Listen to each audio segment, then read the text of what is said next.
শেখ হাসিনা বাংলাদেশের জনগণের প্রতিনিধিত্ব করে নাই।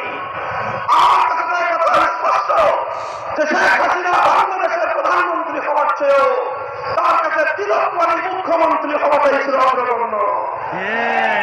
এভাবে বাংলাদেশের মানুষের ভোটাধিকার, বাংলাদেশের আইন শৃঙ্খলা রক্ষাকারী বাহিনী, বাংলাদেশের প্রশাসন, বাংলাদেশের অর্থ ব্যবস্থা সবকিছু ভেঙে গুড়িয়ে দিয়ে বাংলাদেশের চিরউন্নতশীলকে ধুলোয় মিশিয়ে দেওয়াই ছিল তার এবং তার প্রভুদের রাজনীতির মূল কথা।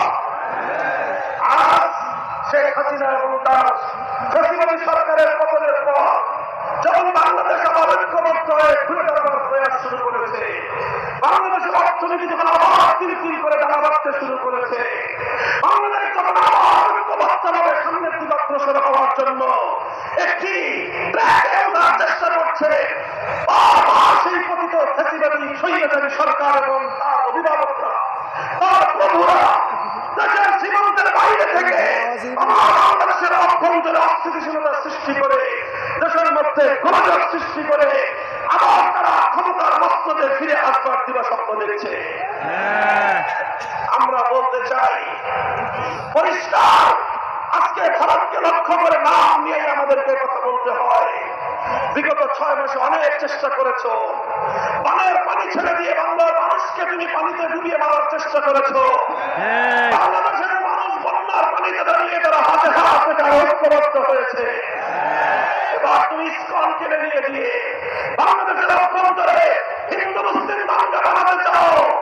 আমরা পরিষ্কার ভাষায় বলি, সংখ্যালঘু হিন্দু ধর্মাবলম্বী যারা সম্প্রীতিতে বিশ্বাসী, আপনারা নিজ নিজ জায়গায় শান্তিপ্রিয় ভাবে থাকুন। আপনারা যে কোনো নিরাপত্তাহীনতা বোধ করবেন, বাংলাদেশের রাষ্ট্র আইন শৃঙ্খলা রক্ষাকারী বাহিনী প্রশাসন আপনাদেরকে নিরাপত্তা দিবে। যদি সেক্ষেত্রে নিরাপত্তা ব্যবস্থা কোন অপ্রতুলতা আপনারা যদি অনুভব করেন, পার্শ্ববর্তী ওলামায়ে কেরাম, মসজিদের ইমাম সাহেবান, মাদ্রাসার হুজুররা, হেফাজতে ইসলাম বাংলাদেশ, বাংলাদেশ খেলাফত মজলিস সহ ইসলামী জনতার কাছে আপনারা শুধুমাত্র একটু সংবাদ দিবেন। দেখবেন এদেশের সম্প্রীতি রক্ষা করবার জন্য, জনগণের জান মাল ইজ্জত আবরু নিরাপত্তা নিশ্চিত করার জন্য যে কোনো ত্যাগ স্বীকার করতে আমরা প্রস্তুত থাকবো।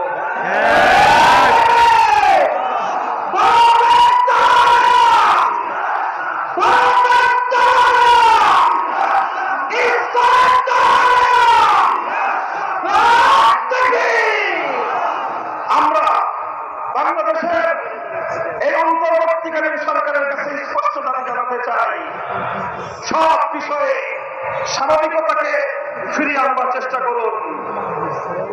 ভারতে সংখ্যালঘু হিসেবে মুসলমানরা যে অধিকার থেকে বঞ্চিত হচ্ছে, ভারতে হিন্দুদের বিপরীতে মুসলমানদের তাদের জনসংখ্যার যে অনুপাত, সেই অনুপাতে ভারতের রাষ্ট্র কর্তৃক প্রদত্ত সরকারি সুযোগ সুবিধা এবং চাকরি বাকরিতে কত পার্সেন্ট মুসলমান সেখানে নিয়োজিত, আর পক্ষান্তরে বাংলাদেশে সংখ্যালঘু হিন্দু ধর্মাবলম্বীদের সংখ্যানুপাতিক অনুপাত হিসেবে তারা কত পার্সেন্ট বাংলাদেশে সরকারি সুযোগ সুবিধা, চাকরি বাকরির সুবিধা ভোগ করছে, বিষয়গুলো জাতির সামনে স্পষ্ট করুন।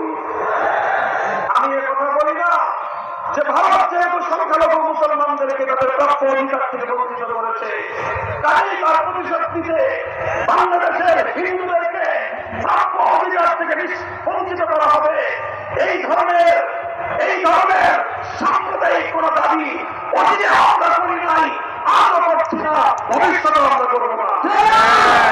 আমাদের স্পষ্ট কথা, সকলের সঙ্গে ইনসাফপূর্ণ আচরণ করুন। যদি বৈষম্য থেকে থাকে